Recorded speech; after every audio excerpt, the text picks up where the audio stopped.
Alright fellas, welcome back. So during my time off screen, aka the 10 seconds that I was setting up for the next video, I did see over here the shopping cart, right? And I see over here there's upgrades, right? Now I have absolutely no idea what any of this means. I assume this is a powerful laser or something.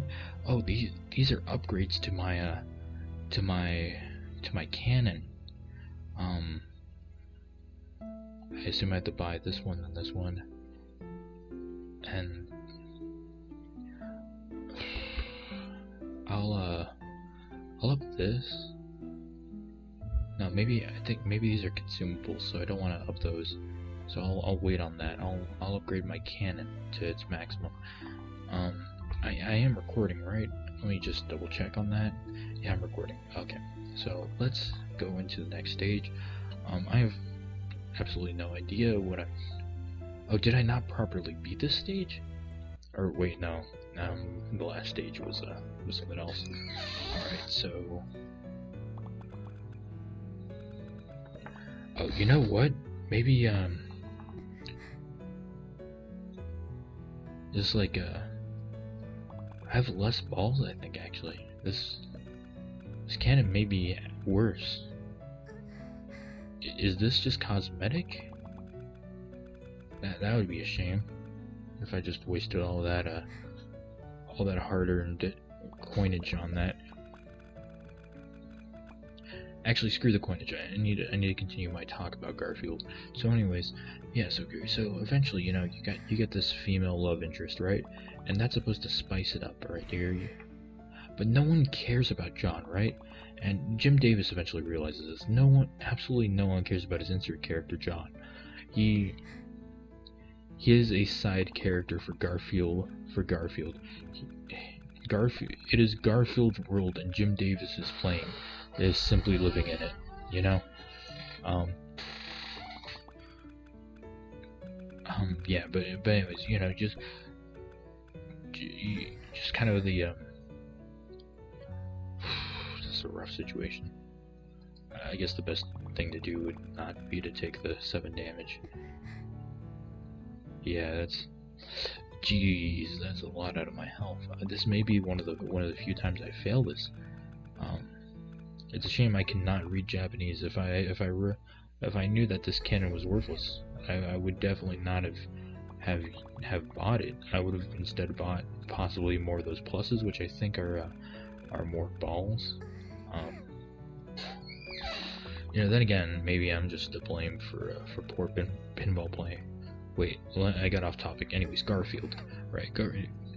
Garfield just becomes its own thing. Eventually, they introduce Arlene, and also a side. I think actually first, before Arlene was introduced, they introduced Nermal, right? Nermal is another character. He's the antithesis of Garfield. He is a constantly happy cat, energetic, and his life is great, and he constantly wants to move, groove, get into shenanigans. However, Garfield just constantly puts a stop to his plans of movement and grooving. So he just goes and does his own thing.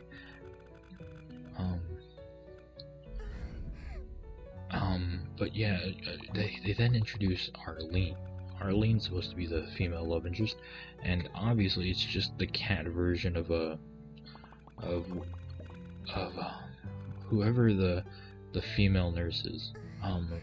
The veterinarian. I forgot what her name was. For now, we'll just call her Greg. So anyways, Greg and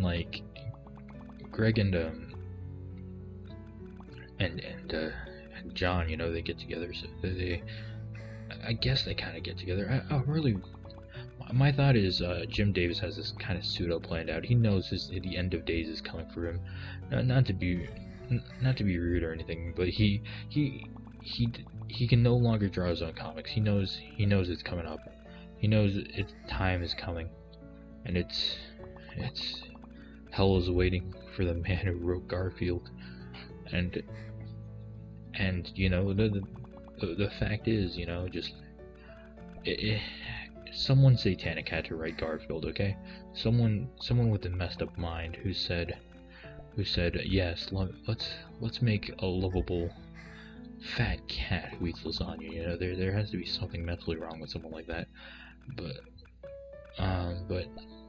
But hell's waiting for him. Hell's waiting, and it's waiting with a vengeance.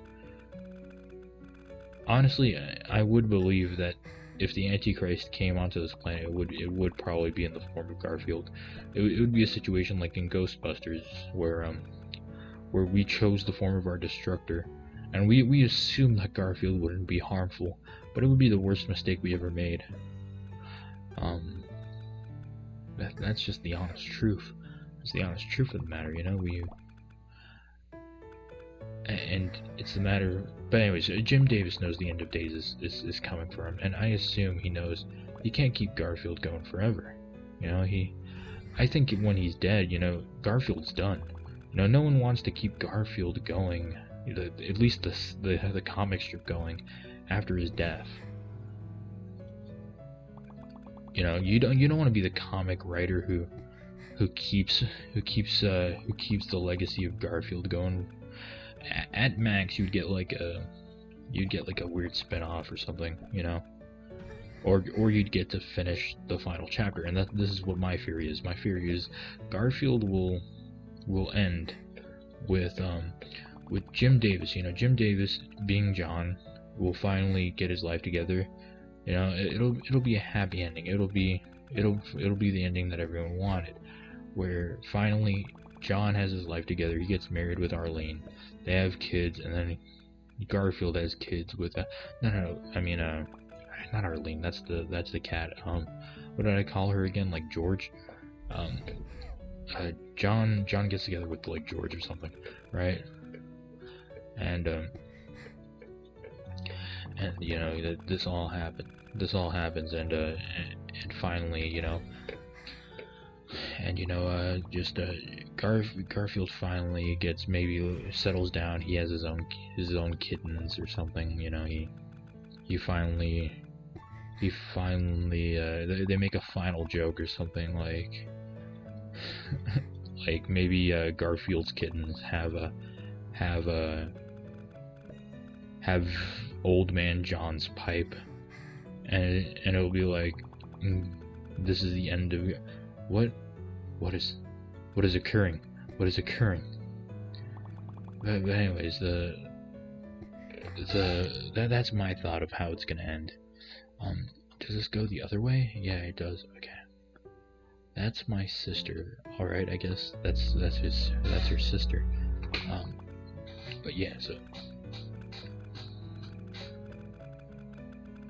fuck. Actually, maybe I have to edit this out. I may have to edit some things out. Because I did check the recording, and that may include personal information. I don't want that.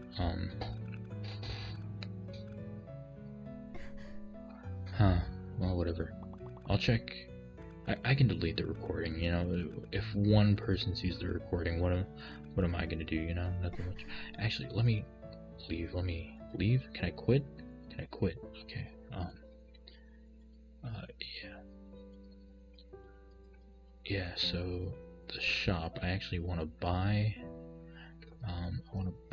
more pinballs, I think.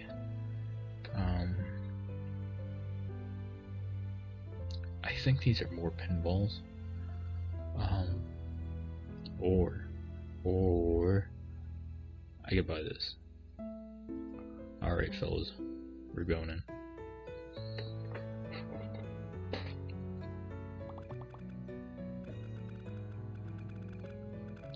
Yeah, this looks purely cosmetic. I'm a fool.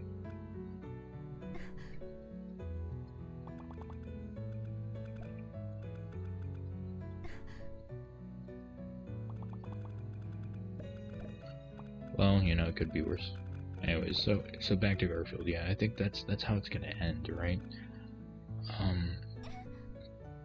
And you know, I could be wrong. This could be like some berserk thing where, you know, the author's intent for a full story, reaches its very end, and and his like proteges, which he's using right now, keep the story going for a while. I would honestly love to see, the Garfield story continue for eons. I want it to go until like until it's part of like just life itself. I want like I want it to become just a daily facet of everyone's lives, just something that's stuck into them, ingrained into their souls. I just want people to watch Garfield.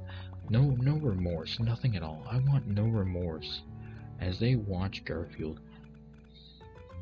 And they have to hear the same joke that they've heard many years ago. I want there to be 0 life lessons taught, as always, and I want there to just be a very low, simple joke that, then again, that Saturday comics are a dying breed, Saturday, the whole comic industry is dying. It's not because there's not enough artists, it's not because there's not enough good writers, it's just, it's kind of like the kind of situation that arises where, if I was a good writer, I wouldn't be working at, say like Disney Junior, I'd want to be on full Disney. I wouldn't want to be on like, Henry Danger or something. Is that Disney? I think that may be Nick or something. I don't know. I honestly don't know what the plot of Henry Danger is. I assume it's supposed to be like a superhero thing, maybe it's like a Lab Rats kind of. I barely know Lab Rats too. I watched a couple episodes but at that point I was like, damn, I'm too old for kids shows now. I honestly, it's a weird situation, right? Because I kind of grew up at a time when you would just let your younger sibling watch, Adult Swim with you. You'd be like, you would like I remember my older brother. He'd be watching King of the Hill, and I was like 5 at the time, right? And I'd be watching King of the Hill too, and it was just like a weird situation. Like, honestly, I didn't do anything wrong, there was never a time when I was in elementary school and I was just like on the playground and said, hey, I'm gonna kick your ass, I just always thought, damn, this is a cool show, it's kind of funny.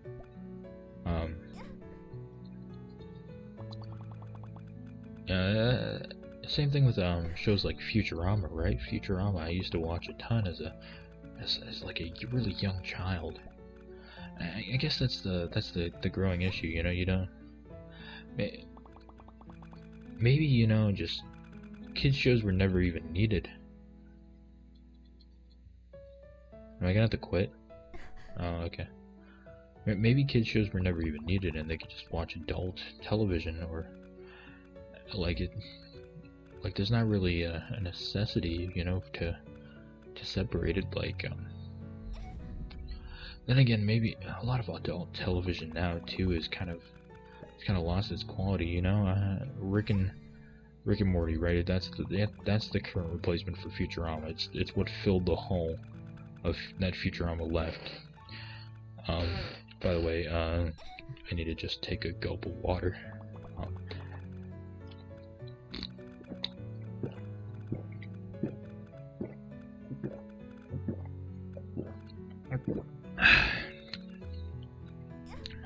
Anyways, the thing is, right, you just gotta, there's no, it just doesn't feel the same, right? Like, I'm not gonna be like one of those I'm not gonna be one of those guys who's just like, just because it's popular it sucks, because because I am that normally, so I can't be that on my YouTube channel. But the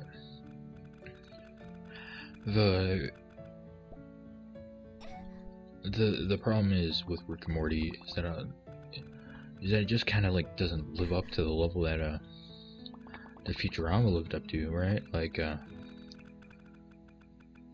well, I guess it's just a different vibe completely, you know. Futurama was kind of that situation where every like couple of seconds you'd be hit with a joke, right? And you know, you are only hit with that joke. You don't get hit with anything else. It is solely a Futurama joke. You know, you don't. Wait, what am I saying? What I'm trying to say is it was just like a low-end quick joke, and then eventually, you know, Futurama just had this maybe big overarching joke. You know, like bite my shiny metal ass, right? Of course, it's a classic. It's Bender would just go, you know, and there would be derivatives of this.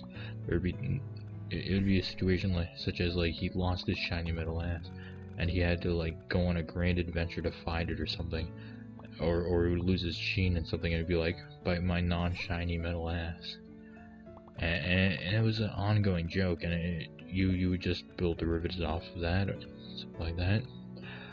The only thing I've seen kind of like that is in Rick and Morty. What occurred was at the end of every season it would be like we're gonna do 45 seasons of this. This is Rick and Morty Adventures, Rick and Morty 2, Rick and Morty Adventures, Rick and Morty Forever, Rick and Morty 7 more seasons of this Morty, 7 more seasons of Rick and Morty, and Rick and Morty and Rick and Morty.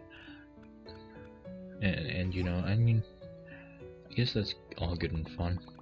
And I just realized there's a swastika on the cannon. That really livens up the cannon. Yeah, that sure is something. I guess it's supposed to be a black hole, right? But it just looks a lot like a swastika. Yeah. I mean, I guess maybe just even seeing it, maybe, you know, maybe that's on me for just seeing it at all. Anyways, that's the end of this episode.